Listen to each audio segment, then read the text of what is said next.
Praise the lord. నేటి వాక్యము కీర్తనల గ్రంథము 28వ అధ్యాయము 7వ వచనం. యెహోవా నా ఆశ్రయము, నా కేడెము, నా హృదయము ఆయన యందు నమ్మిక ఉంచెను గనుక నాకు సహాయము కలిగెను. కావున నా హృదయము ప్రహర్షించుచున్నది, కీర్తనలతో నేను ఆయనను స్తుతించుచున్నాను. దేవుడు మన ఆశ్రయమై ఉన్నప్పుడు ఆయన మనకు కేడెము అనగా డాలు.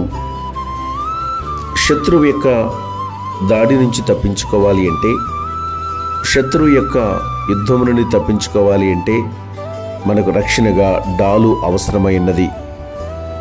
ఈ లోకంలో సాతాను సంబంధమైనటువంటి శక్తుల నుంచి దాడులు మనం ఎదుర్కోవాల్సి వచ్చినప్పుడు, అపవాది యొక్క యుద్ధము నుండి మనము తప్పించబడాలి అంటే మనకు కూడా ఒక డాలు కావాలి, ఆత్మ సంబంధమైన డాలు.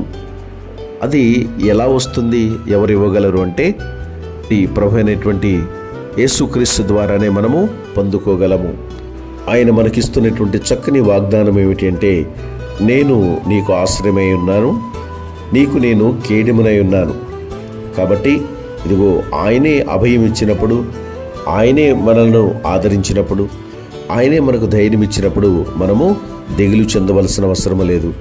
ఆయన ఎడల పరిపూర్ణమైన నమ్మిక ఉంచి మనము ఆయన ద్వారా సహాయాన్ని పొందుకొని మన హృదయంలో ఎంతగానో హర్షిస్తూ ఆనందిస్తూ కీర్తనలతో ఆయనను స్తుతించగలిగిన వారమై ఉంటున్నాం.